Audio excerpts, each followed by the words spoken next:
မြန်မာနိုင်ငံရဲ့ဒီ COVID-19 ရောဂါအခြေအနေဟာတစတစဆိုးလာပါတယ်။ပြီးခဲ့တဲ့ဇူလိုင်လ22ရက်နေ့ကထုတ်ပြန်တဲ့စာရင်းအရဆိုရင်ဓာတ်ခွဲနမူနာပေါင်း18253ဦးမှာ6900ဦးတွေ့ရှိနေပါတယ်။ရာခိုင်နှုန်းအားဖြင့်ဆိုလို့ရှိရင်တော့38.8ရာခိုင်နှုန်းရှိပါတယ်။ဒီလိုတစတစများပြားလာတဲ့အနေအထားတွေကိုမြန်မာပြည်သူလူထုအနေနဲ့တော်တော်လေးကိုမရှိမဆန်ခံစားနေရတာပါ။ဒီလိုအခြေအနေနဲ့ပတ်သက်ပြီးအမျိုးသားညီညွတ်ရေးအစိုးရရဲ့ကျန်းမာရေးဝန်ကြီးဌာနနဲ့တိုင်းရင်းသားကျန်းမာရေးအဖွဲ့အစည်းတွေပူးပေါင်းပြီးတော့ COVID-19 ကာကွယ်ထိန်းချုပ်ကုသရေးအဖွဲ့ CTF ကိုဖွဲ့စည်းလိုက်တယ်လို့လည်းသိရပါတယ်။ COVID-19 ကာကွယ်ဆေးရဖို့ကိစ္စတွေကိုလည်းနိုင်ငံတကာအဖွဲ့အစည်းတွေနဲ့ပူးပေါင်းဆောင်ရွက်နေတယ်လို့သိရပါတယ်။ဒါပေမဲ့ဆေးရရှိမှုပိုင်းမှာတော့အခက်အခဲတွေရှိနေတော့မှာပဲ။ကျွန်တော်တို့ဒီနေ့ဆွေးနွေးတော့မှာကဒီ WHO အသိမှတ်ပြုကာကွယ်ဆေးရရှိဖို့ဘယ်လောက်တိုင်းတာထိခက်ခဲနေတယ်လဲဆိုတဲ့ခေါင်းစဉ်ဖြစ်ပါတယ်။ဒီအခြေအနေနဲ့ပတ်သက်ပြီးတော့အမျိုးသားညီညွတ်ရေးအစိုးရအဖွဲ့ကဖွဲ့ထားတဲ့ COVID-19 ဆိုင်ရာကော်မရှင်မှာလည်းပါဝင်တဲ့အပြည်ပြည်ဆိုင်ရာပူးပေါင်းဆောင်ရွက်ရေးဝန်ကြီးပြည်ထောင်စုဝန်ကြီးဒေါက်တာဆာဆာနဲ့တွေ့ဆုံမေးမြန်းသွားမှာဖြစ်ပါတယ်။ဟုတ်ကဲ့မင်္ဂလာပါဆရာ။ဟုတ်ကဲ့မင်္ဂလာပါ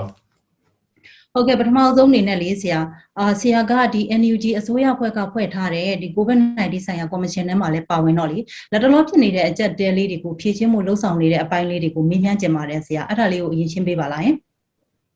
ဟုတ်ကဲ့ပါပထမအနေနဲ့ကတော့ဒီ COVID-19 ကိုထိချုပ်မရအောင်တေးလို့မရအောင်အခြေအနေကိုဖာတိသွားတဲ့တရားခံကမိအောင်လှိုင်တဲ့ဒီစီပိုချုပ်တွေအာနာသိစစ်ကောင်စီတွေဖြစ်တယ်ဆိုတာကိုပထမအားလုံးကျွန်တော်တိဖို့လိုပါတယ်ဆိုတော့သူတို့ကဒီ COVID-19 ကိုတကဘာလောက်ကအခုကဂါကွယ်ပြီးတော့တိုင်းခိုက်ပြီးတော့ဒါကိုတွတ်လှန်နေတယ်ဒါပေမဲ့ဒီဘက်ကအာနာသိစစ်ကောင်စီကမြန်မာပြည်သူလူထုကိုတွန်းလှန်ပြီးတော့တိုက်ခိုက်ပြီးတော့တော်လှန်နေတယ်ဆိုတော့ကျွန်တော်တို့ဒီပြဿနာကြီးဟာတစ်ဖက်ကပြောမယ်ဆိုရင်ဒီအာနာသိစင်ကောင်စီရဲ့နောက်ဆက်တွဲပြဿနာကြီးဖြစ်နေဆိုတာကိုပြည်သူလူထုအလုပ်ကနားလည်ဖို့လိုတယ်ဒါကြောင့်ကျွန်တော်တို့ကဒီဖက်မှာဆိုရင်ကျွန်တော်တို့ကပြည်သူလူထုအစိုးရဖြစ်နေတဲ့အမြတ်ဒါကိုအချိန်နဲ့တပြည့်ငယ်အပြည်ပြည်ဆိုင်ရာအဖွဲ့အစည်းများပြည်ပြည်ဆိုင်ရာအစိုးရများတာဝန်ရှိတဲ့ပုဂ္ဂိုလ်များနဲ့ကျွန်တော်တို့ဟာနိုင်ငံမပြတာကိုစင်စင်ဆောင်ရွက်ပြီးတော့ပူးပေါင်းနေပါတယ်တတိကောက်ကတော့မကြခင်မှာမြန်မာနိုင်ငံအတွေ့ကို COVID-19 ကာကွယ်ဆေး WHO ကဖွဲ့ထားတဲ့ Gavi အဖွဲ့အစည်းကြီးအောက်မှာရှိတဲ့ COVAX အစီအစဉ်ကနေပြီးတော့အနည်းဆုံးကျွန်တော်ပြောနိုင်တာက4တန်းလောက် dose ရောက်လာတော့မှဖြစ်ပါတယ်4တန်းလောက်ရောက်လာမယ်ပေါ့နော်ဆရာဒါပေမဲ့လည်းကျွန်တော်တို့ကဒါကိုတစ်ဖက်ကပြောမယ်ဆိုရင်ကာကွယ်ဆေးကရှိတယ်ကျွန်တော်ကာကွယ်ဆေးရှိတဲ့နေရာကိုလည်းတည်တယ်အဲ့ဒီကိုဗစ်ကာကွယ်ဆေးကိုလည်းကျွန်တော်ဘယ်လိုရမလဲဆိုတာတည်တယ်သူတို့လုံးနေတဲ့အဖွဲ့အစည်းနဲ့ကိုကကျွန်တော်တိုင်းရိုက်ဆက်စားပြီးတော့ဒါကိုစကားပြောနေတဲ့နောက်ကမှာဒါပေမဲ့လည်းခဏကအောက်ချိန်မှာစစ်ကောင်စီကနေပြီးတော့ဒီတကက်စေတနာအပြည့်အဝနဲ့အတက်နဲ့လက်ပြီးတော့ COVID-19 ကိုနော်ဒီယောဂဆုကြီးကိုပြည်သူလူထုမတရလေအောင်ဂုဏ်ကြီးဆောက်ရှောက်ဂါကွယ်နေတဲ့ကျွန်တော်တို့တူရဲကောင်များဆရာဝန်ကြီးများဆရာမကြီးများကိုစစ်ကောင်စီကဖမ်းနေတယ်နော်တတ်နေတယ်ကျွန်တော်ဂျမိုင်းစနစ်ကိုသူကဖျက်ဆီးနေတယ်ဆိုတော့ကျွန်တော်ဆိုရတာကတော့ဂါကွယ်စေးဘယ်လောက်ရနိုင်မလဲဆိုတာထက်ကျွန်တော်ရလာတဲ့ COVID-19 ဂါကွယ်စေးကိုစစ်ကောင်စီကဒီအာဏာသိမ်းလူမဆန်တဲ့စစ်ကောင်စီကဒီဂါကွယ်စေးတွေကိုလုံခြုံစွာတကယ်လိုလားတောင်းတနေတဲ့ပြည်သူလူထုစီကိုရောက်ဖို့ရအတွက်သူတို့ကအနှောက်အယှက်ပြပေးအောင်မလားသူတို့ကကျွန်တော်ကိုပြတိုက်ခိုက်အောင်မလားအဲ့ဒီအတက်ကယ်စေးကျွန်တော်နင်းညံ့မပြနော်မရမနာပဲနဲ့ဒါကိုလုံနေတဲ့ဥစ္စာကြီးကိုတကယ်အကောင့်ထဲအောက်ချိန်မှာပေါ်လာမဲ့အခါမှာကျွန်တော်ဒီအာနာသိစင်ကောင်စီတရားမဝင်ကဒါကိုနော်အဲ့ဒီအတက်ကယ်စေးကိုသူတို့ကနှောက်ယှက်ပြီးတော့ဒါကိုဖျက်ဆီးပြီးတော့ နော်ကျွန်တော်တို့ဆရာဝန်ကြီးတွေဆရာမကြီးတွေကိုပြန်ဖမ်းအောင်မလားဆိုတဲ့မိခွန်းကတော့စစ်ကောင်စီကဖြေရပါလိမ့်မယ်ဟုတ်ကဲ့ဆရာဟုတ်ကဲ့နောက်ပြီးတော့လေဆရာအခုဒါလူသားချင်းစာနာထောက်ထားတဲ့အကူအညီတွေပေးနေတဲ့ပုံစံပေါ့နော်ဒီနိုင်ငံတကာအဖွဲ့အစည်းတွေကနေထောက်ပံ့နေတာလေးတွေလည်းရှိတယ်ဆိုတဲ့အခါကျတော့အခုဒါဆရာပြောတဲ့အတိုင်းဆိုလို့ရှိရင်နိုင်ငံတကာအဖွဲ့အစည်းတွေကနေပြီးတော့ထောက်ပံ့ခြင်းနဲ့ဆရာတို့ကလည်းအကူအညီထောက်ပံ့ရအောင်လုပ်ဆောင်နေတယ်ဒါပေမဲ့ကျတော့တကယ်တမ်းကျတော့ဝင်ရောက်လာဖို့ဆိုတဲ့အပိုင်းမှာအခက်အခဲတွေရှိနေတယ်ဆိုတဲ့ပုံစံမျိုးဖြစ်နေတာပေါ့နော်ဆရာအဲ့တော့ပြီးခဲ့တဲ့ရက်ပိုင်းကပဲဒါကျမတို့သတင်းတစ်ခုကြားတာပေါ့နော် UNHCR ကဒီမင်းတပ်မှာဖြစ်တဲ့ကိစ္စပေါ့နော်မင်းတပ်စကောင်စီနဲ့ကြားမှာညှိနှိုင်းမှုတွေအဆင်မပြေလို့ဒါအင်ဂျင်90လောက်ကိုပဲပေးဝေပြီးတော့ပစ္စည်းတွေပြန်သိမ်းရတယ်ဆိုတဲ့သတင်းတွေထွက်နေတာပေါ့နော်ဆရာတို့ဒါနဲ့ပတ်သက်ပြီးဘယ်လိုများကြားသိထားပါသလဲဆရာဒါတော့ရှိလေးပဲCOVID-19 ပဲပြောကျွန်တော်တို့လူသားချင်းစာနာထောက်ထားပဲပြောမြန်မာပြည်သူလူထုကိုစီးရဒုက္ခရောက်အောင်ဘယ်သူကလုပ်တယ်လဲနံပါတ်1နံပါတ်2ဒီလိုအစုလိုက်အပြုံလိုက်တေးစေနိုင်တဲ့တေးစေခိုင်းပြီးသားတဲ့လူသားမှုကြီးဖြစ်နေတဲ့ COVID-19 ဟာဘယ်သူကမြန်မာနိုင်ငံမှာအဲ့လိုဆူဆူရွရွဖြစ်အောင်အခြေအနေကိုဖာပြီးသွားတယ်တရားခါကစစ်ကောင်စီတွေဖြစ်တယ်စစ်ဗိုလ်ချုပ်တွေဖြစ်တယ်ဆိုတော့တစ်ဖက်ကပြောမယ်ဆိုရင်သူတို့ကမြန်မာပြည်သူလူထုဒီလိုဒုက္ခရောက်နေတာကိုနော်ငါမိုးခေါက်ပနေတာကိုသူတို့ကမြင်ချင်တယ်ဒါကသူတို့ရဲ့ရည်ရွယ်ချက်မြန်မာပြည်သူလူထုကိုဒီလိုထားမှသူတို့လှုပ်ချင်တာကိုလှုပ်လို့ရမယ်ဆိုတဲ့ဥစ္စာဟာဒီစစ်ကောင်စီအာဏာသိမ်းစစ်ဗိုလ်ချုပ်တွေစိတ်မောက်မှာမထွတ်ဆတော့ပါဘူးနော်ဆိုတော့ UNHCR ပဲပြောအပြည်ပြည်ဆိုင်ရာအဖွဲ့အစည်းတွေပဲပြောကျွန်တော်တို့ဒီဘက်ကတတ်နိုင်တဲ့လောက်နော်ဒီနိုင်ငံတကာအစိုးရမဟုတ်တဲ့အဖွဲ့အစည်းကုလသမဂ္ဂနဲ့ဆိုင်တဲ့အဖွဲ့အလုံးနဲ့ကျွန်တော်တို့ကနောက်ကမှာဆွေးနွေးပြီးတော့ညှိနှိုင်းဖြစ်ရှာဒါပေမဲ့လည်းခဏကဒီလိုအကူအညီတွေကိုမရောက်ရလေအောင်လိုအားနေတဲ့တောင်းတနေတဲ့ပြည်သူလူထုစီကိုစေဝါတွေမရောက်အောင်နော်အကူအညီတွေမရောက်အောင်တစ်ဖက်ကဒါကိုတမီတက်လှုပ်ပြီးတော့ဒါအနှောင့်အယှက်ပေးပြီးတော့လုပ်နေတဲ့အဖွဲကဒါစစ်ကောင်စီပဲဖြစ်နေမေတ္တာကိစ္စပဲပြောရှိပင်တဲ့ကိစ္စပဲပြောเนาะကျွန်တော်တို့ဂကြီးပြည်နယ်ကချီပြည်နယ်ရှားပြည်နယ်ရခိုင်ပြည်နယ်ကျွန်တော်တို့တိုင်းဒေသတွေမှာဆိုရင်ဒါဟာနှစ်ပေါင်း80နှစ်ဂျူလာခဲ့တဲ့ပြဿနာဖြစ်တယ်အခုတခါမှဂျူလာမဟုတ်ဆိုတော့တကယ်တော့ဆိုရင်ကျွန်တော်တို့ဟာဒီအကူအညီတွေကိုနိုင်ငံတကာကပေးဖို့ရအတွက်အစစ်တင်ဖြစ်တယ်ကျွန်တော်နိုင်ငံတကာအစိုးရနဲ့เนาะကျွန်တော်နာမည်တော့တန်းအဲ့လိုပြောလို့မရတော့အခြေအနေကမပေးသေးပေမဲ့လည်းကျွန်တော်တို့မဆွေးနွေးခဲ့တဲ့မပူပေါင်းခဲ့တဲ့အဖွဲ့အစည်းဆိုတာပူပေါင်းနိုင်တဲ့အဖွဲ့အစည်းတွေမရှိတော့ပါဘူးကျွန်တော်ကအကုန်လုံးနဲ့ဆွေးနွေးပြီတိုင်ပြပြီတကဘာလောက်ကမြန်မာပြည်ကိုကူညီဖို့ရအတွက်အစစ်တင်ဖြစ်တယ်တကဘာလုံးရဲ့စိတ်ထက်မှာလဲမြန်မာပြည်သူလူထုကရှိနေတယ်နော်ဒါပေမဲ့တစ်ဖက်ကဆိုတော့ဒီမှာလက်နဲ့သူတို့ကဒါလက်နဲ့တွေကိုတရုတ်ကဝယ်တယ်ရုရှားကဝယ်တယ်သူတို့အဲ့ဒီပိုက်ဆာဟာလဲမြန်မာပြည်သူလူထုရဲ့ပိုက်ဆာကိုခုံတယ်ဥပမာရင်နာကစစ်တပ်ပိုင်မဟုတ်ဘူးမြန်မာပြည်သူလူထုပိုင်ဖြစ်တယ်ဆိုတော့တရားစသားတွေအားလုံးကိုသူတို့ကလက်နဲ့တိတ်ယူပြီးတော့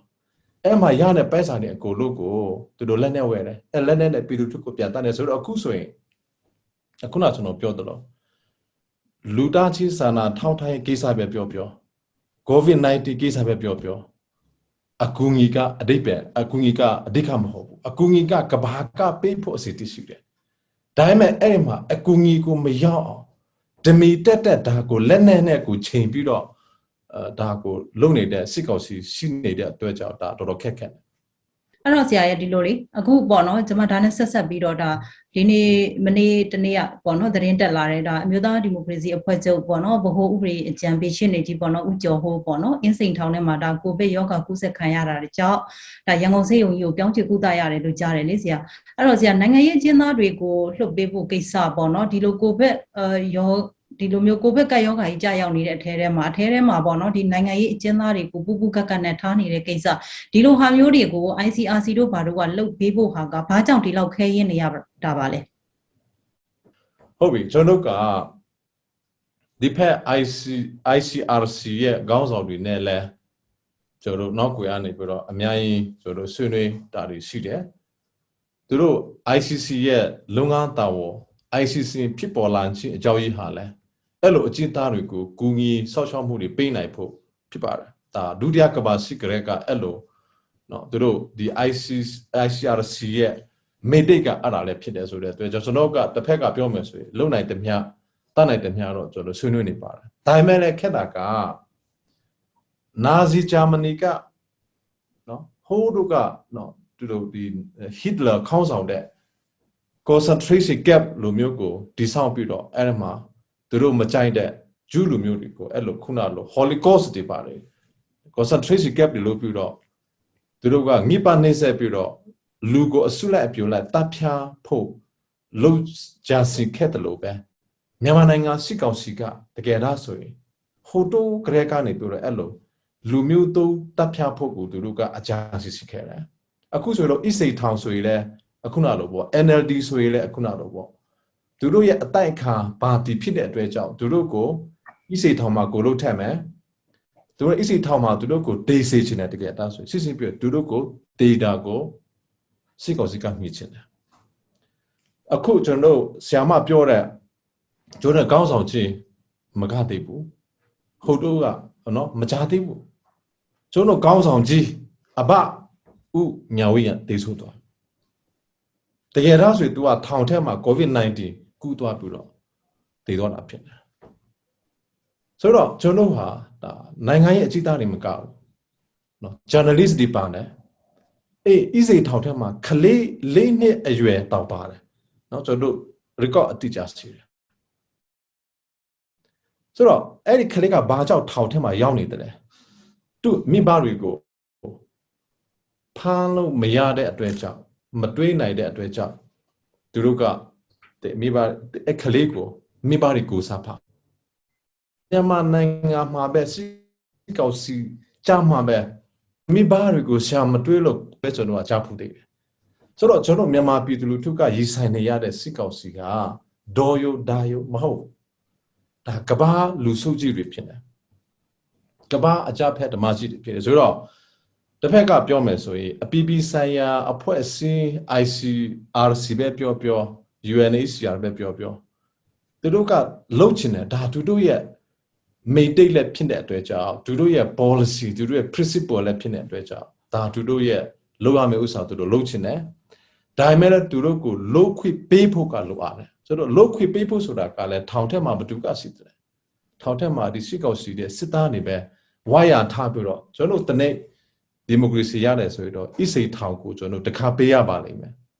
အစ်စိထောင်တွေမြန်မာနိုင်ငံတစ်ခုလုံးမှာရှိတဲ့ဒီစစ်သားတွေကသူတို့เนาะဒီစစ်ဘူချုပ်တွေကဘယ်လိုပြောမလဲနှိပောင်းများစွာ concentration camp ပို့စားလို့မျိုးနဲ့အစ်စိထောင်တွေကိုအသုံးပြုလာပြီးတော့သူတို့မကြိုက်တဲ့လူကိုထက်သူတို့ရဲ့เนาะဟိုအတိုက်ခါပါတီကိုထက်ဆိုတဲ့အခြေအနေကိုတော့ကျွန်တော်ဟာအစိုးသားပါလိမ့်မယ်ဆိုတော့ပြည်သူလူထုအားလုံးဟာလည်းကျွန်တော်နဲ့အတူရတည်ပြီးတော့ဒီ EC ထောင်တွေကိုကျွန်တော်ဟာ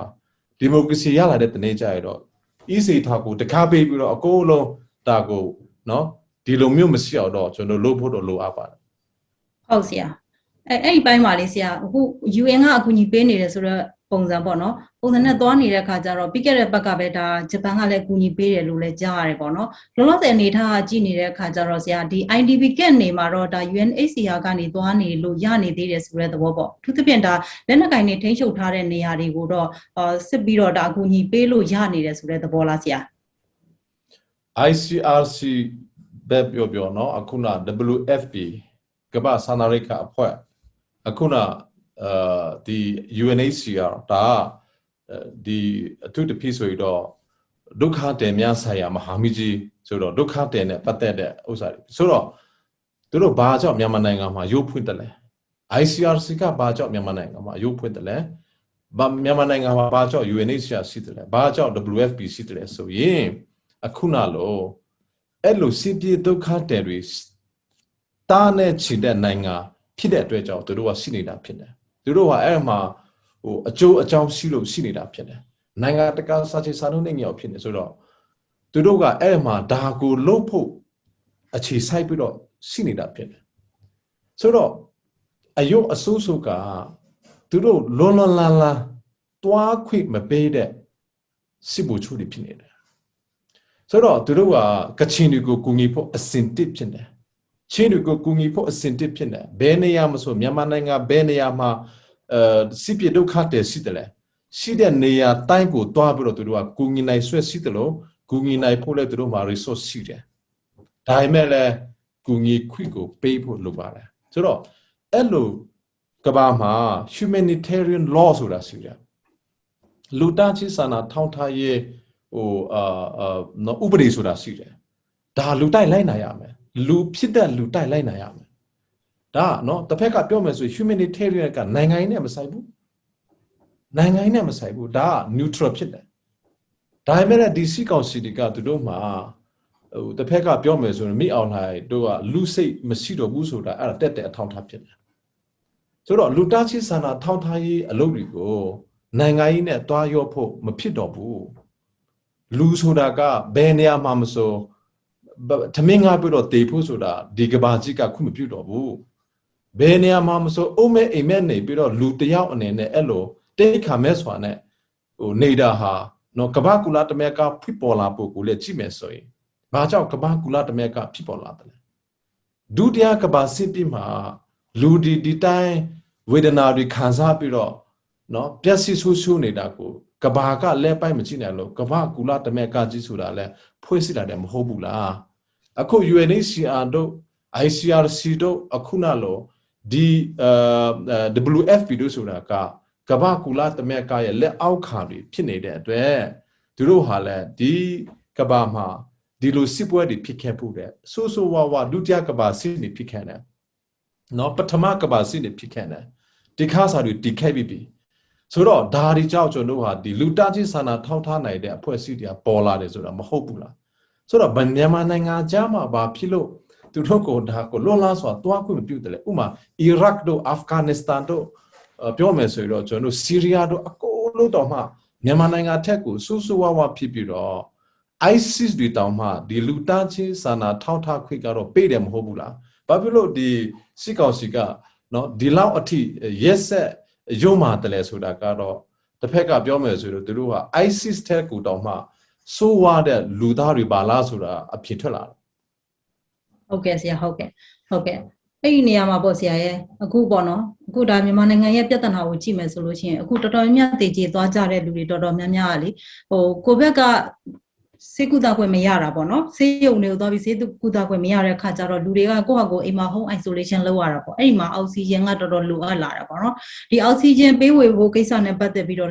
အစောပိုင်းကလည်းUN ကပြောထားပြီးသားပေါ့နော်ဒီလိုပဲကာကွယ်ဆေးလိုပဲအောက်ဆီဂျင်ကိုလည်းပေးမယ်ဆိုတဲ့ကိစ္စဟာဆိုလို့ရှိရင်အခုချိန်ထိရောက်မလာသေးဘူးဆိုတာကဒါကကန့်ကွက်တဲ့ဒီစစ်ကောင်စီကကန့်ကွက်လို့များရောက်မလာရတာလားရှင်တစ်ဖက်ကပြောမယ်ဆိုရင်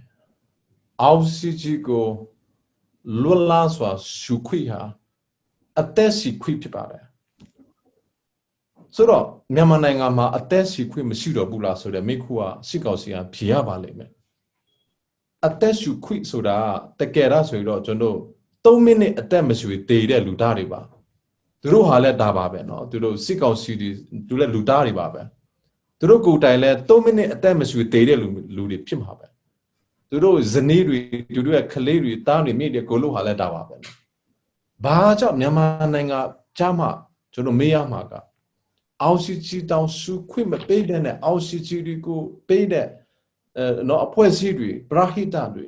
ဆရာဝန်ကြီးတွေဆရာဝန်မကြီးတွေလိုက်လာဖတ်စီတဲ့ဆိုတာကဘာမှာဒီလောက်အယုအဆိုးဆိုးကတော့ကျွန်တော်ဘယ်သူမှမမီသိဘူးလို့ထင်ပါတယ်ဒီတစ်ခါပဲအားလို့လည်းမရတယ်ဆိုတော့အောက်ဆီဂျင်ကမရှိတာမဟုတ်ဘူးကျွန်တော်ဒီနိုင်ငံတကာအပြည်ပြည်ဆိုင်ရာနဲ့အကုန်လုံးချိတ်ဆက်ပြီးတော့တစ်ဖက်ကပြောမယ်ဆိုရင်ကာကွယ်စိတ်ကဘယ်အဖွဲ့အစည်းကပေးရမလဲပေးနိုင်မလဲကျွန်တော်အကုန်လုံးချိန်ပြီးသားဖြစ်နေရှိပြီးသားလည်းရှိတယ်တစ်ဖက်ကဆိုတော့အောက်ဆီဂျင်နဲ့ကုသနဲ့ဆေးဝါးနဲ့ PPE နဲ့ face mask က bè tu si ma si pido bè nga ma si pido bè a poi si di ma si delle giorno golo chase pita pide dai me le khanaka dari mo bu uma giorno oxygen ko tel la no ba sa a myan ko bu do face mask tel la no ku dai kriya di pe la sewa ni tel ya ko di yaw ja ma ma lai di yaw ja ma di lu so ri ka da ko tu lo ai lo de lu ko pya pha u me isi thong ma pya the u me so da ka ကဘာကမမြင်ချင်ဘူးပြီးတော့ကျွန်တော်အပီပီဆာကိုတာကိုစီးပြနေတဲ့အခါမှာလဲယုံကိုမယူနိုင်ဘာဖြစ်လို့ဒါကိုဖြစ်နေရတယ်လဲဆိုတော့မိခုကိုကျွန်တော်မှပြမြင်နေရတယ်ဒါပေမဲ့လဲကျွန်တော်မှအဖြစ်မရှိဆိုတော့ပြောချင်တာမရှိတာမဟုတ်ဘူးအကုန်လုံးရှိတယ်ဒါပေမဲ့လဲအဲ့ဒီမှာဖြစ်ခွင့်ကိုမပေးတဲ့ဒီစီကောင်စီကရှိနေတယ်လုံးခွင့်ကိုမပေးတဲ့စီကောင်စီဥမာစစ်စားကြည့်ပါဆရာမတစ်ဖက်ကပြောမယ်ဆိုရင်ဒီ တခြားနိုင်ငံမှာဆိုတော့ဆရာဝန်တွေကိုပိုလာစာပေးတယ်ဆရာဝန်မတွေเนาะနတ်စမတွေကိုပို့ပြီးတော့အလုံးလုံးခိုင်းတယ်ပို့ပြီးတော့လာစာပေးခိုင်းတယ်ပို့ပြီးတော့အခြေပို့ကိုလုတ်ခိုင်းပြီးတော့ဒီ COVID-19 ကိုတိုက်ခိုက်နေကြတယ်မြန်မာနိုင်ငံမှာတော့ CDM လုပ်တဲ့ဆရာဝန်မကြီးတွေဆရာဝန်ကြီးတွေနတ်စမကြီးတွေကိုကျွန်တော် record အရဆိုရင်230ကျော်တိုက်ခိုက်ကြည့်ခိုင်းရပြီစစ်စားကြည့်ပါเนาะ230တိုက်ခိုက်ပြီးတော့ထောင်နဲ့ချင်တဲ့ တောင်းတဲ့ချင်းတဲ့ဆရာဝန်မတွေဆရာဝန်တွေနတ်စမတွေသူတို့ကအသက်အန္တရာယ်ကိုသူတို့ဆုပ်ရည်ပြီးတော့ဒီ power တွေထုတ်ထားတယ်ပြီးတော့ CDM တွေ join ပြီးတော့ဒါအဲ့လိုတိတ်ဆောင်နေရတဲ့အနေအထားကိုရောက်နေတယ်ဆိုတော့အခုကာကွယ်ဆေးကျွန်တော်ယူလာမယ်ကွာဥပမာ later ကျွန်တော်ပြောနေတဲ့ later ကရောက်လာတော့မှာမကြရောက်လာတော့မှာအဲ့ကာကွယ်ဆေး later ကိုဘယ်သူကထုတ်မလဲဒါကမိခွအကြည့်ကြည့်မြင်စစ်သားတွေကကာကွယ်ဆေးထုတ်လို့မရဘူး သူတို့ကကာကွယ်ဆေးထုတ်ဖို့ကိုဒေတာပေးထားတဲ့လူတွေလည်းမဟုတ်သူဒေတာတဲထားတဲ့လူတွေမဟုတ်သူတို့လည်းနဲ့ကိုဂိုင်တယ်လူကိုတတ်တယ်ဒါပဲသူတို့လုပ်တယ်ဒါဆိုရင်ကျွန်တော်ကအဲ့ဒီကာကွယ်ဆေးလေးတာဘယ်သူထုတ်မလဲဆရာဝန်မတွေမဟုတ်ဘူးလားဆရာတွေမဟုတ်ဘူးလားဆရာမတွေမဟုတ်ဘူးလားစိတ်ဆရာမသူတို့ကအခုပဲမှာလဲသူတို့အသက်ကိုဆုပ်ယူပြီးတော့လေနော်ဖာစစ်ခါဖို့ကိုသူတို့အသက်နဲ့ခုနလိုပေါ့ဟိုအာဒရယ်နဲ့ထွက်ပြနေရတယ်တိတ်ဆောင်နေရဆိုတော့ဒီ CDM လုံနေတဲ့ ဆရာဝန်မတွေနတ်စမတွေမပါဘဲနဲ့ဂါကွယ်ဆေးတွေကဒီတိုင်းတနိုင်ငံလုံးအတိုက်အတာနဲ့ထိုးလို့မရဘူးဆိုတာစစ်ကောင်စီလဲသူတို့နားလည်ဖို့လိုတယ်သူတို့ကိုလွန်လွန်လလအဖအစီမခသူတို့အဲ့လိုနဲ့ဂါကွယ်ဆေးတွေကိုထိုးခွင့်ပေးဖို့တော့လိုတယ်ဟုတ်ကဲ့ ဟုတ်ကဲ့ဆရာအဲ့တော့ဒီနေရာမှာတစ်ခုရှိတာကအခုဒီဘက်က UN ဘက်ကကူညီမယ် UN ရဲ့လက်အောက်ခံဖွဲ့စည်းရရှိမယ်သူတို့စီကနေတဆင့်လာမယ်နိုင်ငံတကာကနေပြီးတော့လဲကာကွယ်ဆေးတွေကိုလည်းပေးမယ် WHO အသိမှတ်ပြုတဲ့ကာကွယ်ဆေးတွေကိုလည်းပေးမယ်အောက်ဆီဂျင်ကိုလည်းပေးမယ်အဲ့လိုပေးတဲ့အနေအထားကိုဒါကိုလက်မခံဘူးလက်မခံဘဲနဲ့အခုဒါတရုတ်ကဆေးတွေမှာလိုက်တယ်ပေါ့နော်ထပ်လက်ထပ်ပြီးတော့တန်းနေရှိပြီးဝင်လာအောင်မယ်လို့ပြောတယ်ဆိုတဲ့အခါကျတော့ ဒီ WHO အသိမှတ်ပြုကာကွယ်ဆေးတွေဝင်လာပြီးတော့ထိုးပေးမဲ့ဒီနိုင်ငံကအဖွဲ့အစည်းတွေကိုတော့လွတ်လွတ်လပ်လပ်သွားလာခွင့်မပေးဘူးခွင့်မပြုဘဲနဲ့ဟာလာတရုတ်ကဆေးကိုပဲဝယ်ပြီးတော့ထိုးမယ်ဆိုတဲ့ဟုတ်စားကဒါကနိုင်ငံရေးအမျက်ထုတ်ထားလို့ယူဆပါသလားဆရာဘယ်လိုမြင်ပါသလဲဒါကတော့စစ်စစ်လေးပါဆရာမဟုတ်ကျွန်တော်တို့ဒီတရုတ်ကဝေလာတဲ့ဆေးတွေကနံပါတ်1စစ်သားလက်ထက်မှာဝေလာမှာအာနာသိရှိကောင်စီလက်ထက်မှာဝေလာမှာဆိုတော့မိခုမရမှာကဘယ်သူကအာနာသိရှိကောင်စီလက်ထက်မှာရှိတဲ့ကာကွယ်ဆေးကိုတွားထုတ်ရဲမလဲနော်ဘယ်သူကတွားထုတ်ရဲမလဲဒါစစ်စစ်လေးပဲလေဒါပြည်သူလူထုကတွားထုတ်ရတော့ဒါနံပါတ်1ပြည်သူလူထုကစစ်ကောင်စီကိုအယုံကြည်မရှိဘူးဆိုတာတကဘာလို့တည်တယ်တရုတ်လည်းတည်တယ်အိန္ဒိယလည်းတည်တယ်နိုင်ငံတိုင်းလည်းတည်တယ်ဆိုတော့ကျွန်တော်တို့အနေနဲ့တရုတ်ကိုလည်းနောက်တစ်ဖက်ကဆိုတော့ကျွန်တော်ပြောနေတယ်ဘာပဲဖြစ်ဖြစ်ဒီစစ်ကောင်စီနဲ့စကားပြောနေတဲ့နိုင်ငံကကဘာမှာနည်းနည်းလေးပဲရှိတယ်နံပါတ်1တရုတ်ကပဲပြောနေတယ်နံပါတ်2ကျွန်တော်အာဆီယံဒီနိုင်ငံအာဆီယံနဲ့တရုတ်ပဲစစ်ကောင်စီနဲ့စကားပြောနေတယ်ဆိုတာအဲ့လိုပြောရင်မမှားပါဘူးကြားတဲ့နိုင်ငံအားလုံးကစစ်ကောင်စီနဲ့တိုက်ရိုက်စကားပြောတာမျိုးမရှိဘူးဆိုတော့ကျွန်တော်ပြောချင်တာကတော့တရုတ်လည်းစစ်ကောင်စီကိုအယူကြီးရှိမယ်လို့မထင်ပါဘူးအယူကြီးရှိမယ်လို့မထင်ပါဘူး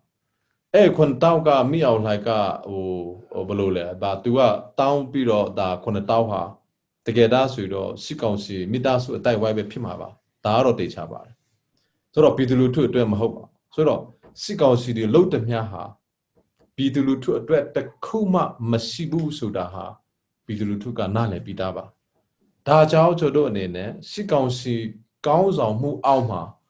ကာကွယ်ဆေးထုတ်မယ်ဆိုတဲ့ဥစ္စာကကဘာကလည်းလက်ခံမှာမဟုတ်တယ်လို့မြန်မာပြည်သူလူထုကလည်းလက်ခံမှာမဟုတ်တယ်လို့ဘယ်သူမှဒါကိုတော့ယူကြည်စရာအကြောင်းလည်းမရှိတယ်လို့ယူကြည်မှလည်းမဟုတ်ပါဘူးလို့ထင်ပါတယ်ဆိုတော့သူတို့ကအခုနပြောနေတဲ့ later dose ဒီကတော့အခုနလို့ပေါ့နော်ဒီကမ္ဘာကုလသမဂ္ဂ WHO ကမ္ဘာ့ကျန်းမာရေးအဖွဲ့ကတေချာတကဘာလုံးအတိုက်အတာနဲ့လုံနေတဲ့အဖွဲ့အစည်းတွေဖြစ်နေတရုတ်တနိုင်ငံအတိုက်အတာနဲ့လုံကောင်းလို့လိမ့်မယ်ဒါကတော့တက္ကနာပေါ့ဒါပေမဲ့လည်းအခုနကျွန်တော်ပြောနေတာဟာနိုင်ငံပေါင်း139နိုင်ငံမှာပေးပြီးသားဖြစ်နေကျွန်တော်တိထတလောက်ဆိုတော့ပေးတဲ့အရေးတွဲဟာလဲတားပေါင်း120ကျော် dosage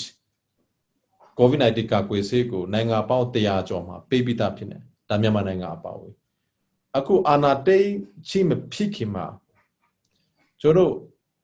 အမေဒေါ်အောင်ဆန်းစုကြည်အစိုးရလက်ထက်တော့ကအမေရိကန်ဒေါ်လာ100လောက်ကိုခါမကြိုတီတွက်ထပြီးတော့တကယ်ဒါဆိုတော့အဲ့ဒီအပီပီဆိုင်ရာအဖွဲ့အစည်းတွေမှာ COVID-19 ကာကွယ်ဆေးကိုပြည်သူလူထုအတွက်စီစဉ်ခါခွဲပြီးသားဖြစ်တယ်တကယ်ဒါဆိုရင်တကယ်ဒါဆိုရင်အဲ့ဒါကပဲအခုကကျွန်တော်ကတစ်ဖက်ကပြောမယ်ဆိုရင်အာနာသိချင်းခါလိုက်တဲ့အတွက်ကြောင့်ဒါတွေအလုံးပြက်စီးသွားတယ်အခုအာနာသိချင်းမရှိကျွန်တော်ပြောရတာကမြန်မာပြည်သူလူထုဟာ COVID-19 ကာကွယ်ဆေးကိုတကယ်ဒါဆိုတော့ကျွန်တော်မြန်မာနိုင်ငံဟာတကဘာလုံးထဲမှာ COVID-19 ကာကွယ်ဆေးကိုအရေးဆုံးရရှိခဲ့တဲ့နိုင်ငံတစ်နိုင်ငံဖြစ်တယ်တကယ်တော့အာဏာသိမ်းခြင်းမရှိကျွန်တော်ပြောရတာကတော့မြန်မာနိုင်ငံလူဦးရေ20%ခိုင်နှုန်းတော့မဟုတ်30%ခိုင်နှုန်းဟာကာကွယ်ဆေးထိုးပြီးသားဖြစ်ပြီเนาะဒါAP လမှာကိုကလေအာဏာမသိရင် AP လထက်မှာAP လမှာကိုကမြန်မာနိုင်ငံလူဦးရေ20%ခိုင်နှုန်းကိုကျွန်တော်ကာကွယ်ဆေးထုတ်နိုင်ဖို့စီစီပြီးသားပါတနိုင်ငံလုံးအတိုက်အတာနဲ့ဒါပေမဲ့အခုတွဲလိုက်တဲ့အခါကျတော့200ခိုင်နှုန်းတော့မှမထုတ်200ခိုင်နှုန်းလို့ပြောတဲ့အခါမှာ20ခိုင်နှုန်းနဲ့200ခိုင်နှုန်းစစ်စားကြည့်ပါဘယ်လောက်กว่าတယ်လဲအဲ့နေရာမှာတကယ်200ခိုင်နှုန်းလို့ပြောတဲ့အခါမှာစစ်ကောင်စီနဲ့ပတ်သက်တဲ့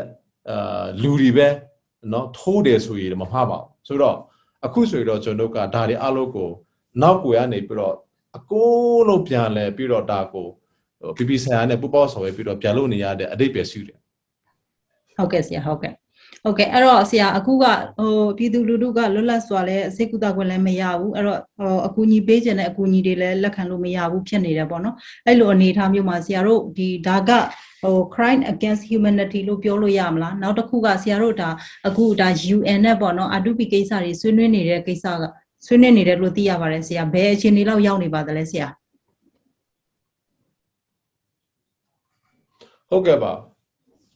ဒါကတကယ်ဒါဆိုရင်တော့ COVID-19 နဲ့ပတ်သက်လာရင်ဒါမြန်မာနိုင်ငံတနိုင်ငံရဲ့အရေးမဟုတ်ဘူးတကဘာလုံးရဲ့အရေးဖြစ်တယ်ကုလသမဂ္ဂဟာလည်းတေချာတာပြောထားပြီဒီကယောဂကြီးကဘာမှာဖြစ်လာတော့စစ်ပွဲတွေအကုန်လုံးရပ်တပါနော်ဒီမှာအပြည့်ခရဆက်ရလုပ်ပါ COVID-19 ကိုဥစားပေးလို့ကြပါဆိုတဲ့သူတို့ကုလသမဂ္ဂနဲ့ BBC ဆိုင်ရာရဲ့မူဝါဒရှိတယ်အဲ့ဒီမူဝါဒတောင်မှအခုစစ်ကောင်စီကမြန်မာပြည်သူလူထုကိုစစ်ချင်ညာပြီးတော့စစ်ပွဲကိုဖာတိနေတယ်ဒါဟာလဲ crime against humanity ဖြစ်တယ်ဘယ်လိုဆိုတော့ COVID-19 နဲ့လူအစုလိုက်အပြိုလိုက်တည်သွားအောင်အခြေအနေကိုဖာတိသွားတာမတူလဲအခုရာကိုတို့မလေးတို့မှာကျွန်တော်ကြည့်တော့မကြည့်ရဘူးတကယ်တော့ကျွန်တော်ဒီလူတွေအလောက်တွေပေါ့နော်ကျွန်တော်တို့မိဘပြည်သူတွေကျွန်တော်တို့ပြည်သူတွေအဲ့လိုကျွန်တော်ပြောတော့မပြောချင်ဘူးเนาะတကယ်တော့ဆိုရင်ဒါပြောရင်ကျွန်တော်စိတ်တော့မခံစားနိုင်ဘူးစိတ်ခံစားလို့ကိုမရဘာလို့ဆိုတော့ဒါတော့တကယ်ကိုပြောတော့မပြောနိုင်တော့တဲ့ဒါလူပစနဲ့ပြောလို့မရတဲ့ဒါပြမှုကိုတို့ကျွလွန်တာဖြစ်တယ်ဆိုတော့ကျွန်တော်ကအခုနပြောအောက်ဆီဂျင်မရှိတာမဟုတ်ရှိတယ်ပေးခွင့်မပေးတာကျွန်တော်ကဒါဆေးရှိတာမဟုတ်ဘူးရှိတယ်ကျွန်တော်ပေးခွင့်မပေးတာဟုတ်ပါကျွန်တော်နိုင်ငံတကာနဲ့စကားပြောတယ်ကဲဒေါက်တာဆန်းဆန်း Chodoma da shi de nanga do asika chonoko do mya kan ha pyo now so chai do asiti pit akuna later ka kwe sei lo pyo da ha le shi lo do pe la da phit na po ma shi lo ba lo pe lo ya so do akuna do long ne de usa a lo di atrocities yes cha chu chin ni pit le crime against humanity luta myo ne su ko lu myo to Myanmar Pitu Tuko, Lumioto Naide, Yoga ha, COVID Kakwe, COVID-19 Yoga Pin. Dama Mapulo. Jono e Jisari, Jono, Lepi Bori, Lenary Tekua, Apine, the get, the Gabalu Doma, they say Naide, Yoga, the Kayoga Pin. Da Jomolo, the get us with travel restriction, no, da lockdown, a BBC Masu, lockdown the Emia, I chapido. America do Britain do no Europa tai de ko lo so le a pi ma thwe ya a me ri thong de a the ma ne ya me so de me ri thong de le ma twa ya so de me ri thong de da so si kaw si ka ba pi lo di law si ka yo ka su ji phi ne ma ne nya tu lo ka no me da ane chaw thu ma le ko twa khai de de no si le ri po ho de ne nga ma be tu lo ka le myo ko si le 3 chain twa khai de de so do tu lo ka Dika yoga jigo, tai kai gagwe, tai kai me asa, bidrukudo, tai kai nade. So, da opposite such a pepin. So, Dari aloha, crime against humanity mahoi, be osaka, crime against humanity pimele, so da baga, mikuka. Dari aloha, crime against humanity me be osaka, crime against humanity pia domale. So that got a BB Sayaka Pia Balime. Piro, the Kuka are two pine patella. Responsibility to protect. Kuku Kagwe lo mea daughter Kabatu Kabataruko. A BB Saya Kaba lo train council. Look how the UN Security Council Gane Piro. Dago Gagwe Shao Poya, Tao Side, so that Chapter 3 go Jonuka, Kuka Podago, Bionia Chipin, Aratupica. Aratupica to get us with Jepiane, Aratupi, Almago, Amia Syrian, Jodo, Mama Pidu Tudi Hale Dago, the Pega Nale Tapoga, Aratupi Lopioda Kama, O Gabalu Chuin Council Gane Bureau, Mama Nanga, go Luchuin La Yume, so de Usama. Locho ye so de usama, see ye a locho ye the cuckoo, Jono Piora Moho. See ye a sodaka, go Gulatameka, Sita Rigani Pido, Miamananga go lochoin, Kisela Salpime soda tekuka, Jonogo, COVID-19 Gani Bro, Gakwe, Beba Suda Hale, Aratupi ye Alma, a Joe Winaipo, Jono Aratupi ye Chetago. Party doga COVID-19 ka yoga la me suda but do ma matibu be ka ba ma le da matibu be tei pa panya si ma na matibu ma yei tha do nya le be jo do achin ne ne so do nainga ko ji ba uma America ma so tamada ku tai ka kaung saung pi do COVID-19 ko twat hla ne de ma hot bu la no Europa tai ma so ta ka ba lo ko ji nainga kaung saung ye kaung saung pai no a chi so a chi ke ga ne pi do COVID-19 yoga ko ka kwe thei chu pu do tu do nainga tu nainga da ru ko COVID-19 yoga na ka kwe ni cha da ta ka ba lo ba ba da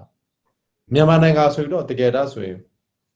ana tei chi msi ame do aw sa su chi ka nei tai nya tai tu wa COVID-19 ne pat tai tu wa ta let ma to ma shaw bu no tu lou de tu lou nai de mya lou de tu wa ne pyo de aku mi ong la ba COVID-19 ne pat tu ba pyo de le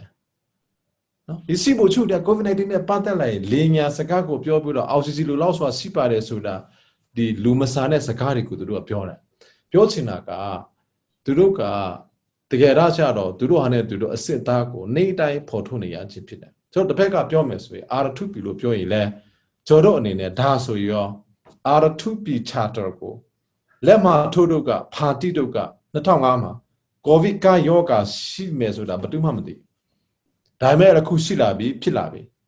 နိုင်ငံအစိုးရရှိသည်ဆိုရင်တော့နိုင်ငံအစိုးရကစာရေးပြီးတော့တကဘာလုံးအတိုက်အတာနဲ့ကိုကဒါ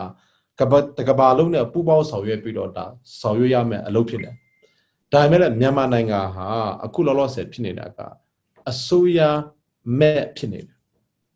မြန်မာနိုင်ငံကိုကောင်းဆောင်မဲ့တူကိုသူတို့ကဖားထားတယ်မြန်မာနိုင်ငံကိုလုံပေးမဲ့တူကိုသူတို့ကအချို့မှထက်ထားတယ်မြန်မာနိုင်ငံကိုကျွေးမွေးမဲ့မြန်မာနိုင်ငံကို COVID-19 ကနေပြီးတော့ဂါကွယ်စောင့်ရှောက်မဲ့တူဒီကောင်းဆောင်တွေအားလုံးကိုသူတို့ကဖားဆင်းပြီးတော့ချိုးနှောင်ပြီးတော့တချို့လူတွေဆိုအတန်းခါရမယ်စစ်ဆောင်ကြည့်ပါအတန်းခါဆိုတော့ဒါဟာ crime against humanity ဖြစ်တယ်လို့မြန်မာနိုင်ငံဟာ COVID-19 ကနေပြီးတော့အကာအကွယ်မဲ့ဖြစ်တဲ့နိုင်ငံဖြစ်နေတယ်ဆိုတဲ့အဓိပ္ပာယ်ရှိတယ်ဥပမာကျွန်တော်အမေရိကန်မှာဆိုရင်အမေရိကန်သမ္မတကိုတိုင်က COVID-19 ကိုကောင်းဆောင်ပြီးတော့ကာကွယ်ထိတ်ချုပ်ကူတိုင်းကိုနေတိုင်းလုပ်နေပါတယ်သူတို့ရဲ့ဒရိစာစီးနေပွဲတွေကိုကြည့်ပါနော်တကဘာလောက်ကဒါပဲလုပ်နေတယ်အခုလေပတူးမှစီးပွဲတွေဘာတွေကိုစိတ်ဝင်စားအောင်မြန်မာနိုင်ငံတနိုင်ငံကြမှာပဲ COVID-19 ကိုခုနလိုပေါ့နော်အကာအကွယ်မဲ့ဖြစ်နေတဲ့နိုင်ငံဖြစ်နေကဘာမှာတကဘာလုံးအတိုက်အတာမှာပြောမယ်ဆိုရင်ဆိုတော့ကျွန်တော်အနေနဲ့ R2P နဲ့ပြောတဲ့အခါမှာဒါဆိုတော့ဒါကိုကျွန်တော်လည်းဒါနဲ့ပတ်သက်ပြီးတော့ဥရောပနဲ့အမေရိကန်ဒါအကိုလုံးကျွန်တော်တို့အတိုက်အတာနဲ့ဟိုနေငယ်မပြဒါကိုမရမနာဒါလည်းကျွန်တော်ပြောနေတာဖြစ်နေနောက်ကိုရနေပြီးတော့နော်ပြည်သူလူထုတွေဒါကိုနားလည်စေချင်တယ်ဆိုတော့အဲ့လိုကျွန်တော်ကနောက်ကိုရနေပြီးတော့ဟိုလို့ကအိမ်မဲ့အခြေတောင်မရှိဘဲနဲ့ဒါကျွန်တော်လှုပ်ရှားနေတယ်ဆိုတာကိုလည်း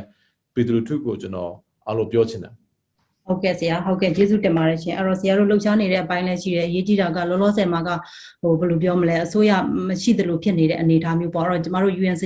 Security Council မဟုတ်ပါဘူးလုံခြုံရေးအမက်စက်တင်မှာကျင်းပမဲ့လုံခြုံရေးကောင်စီကိုလည်းစောင့်ရမယ့်အနေအထားတွေတော့ရှိနေပါတယ်အဲ့တော့ဒီနေ့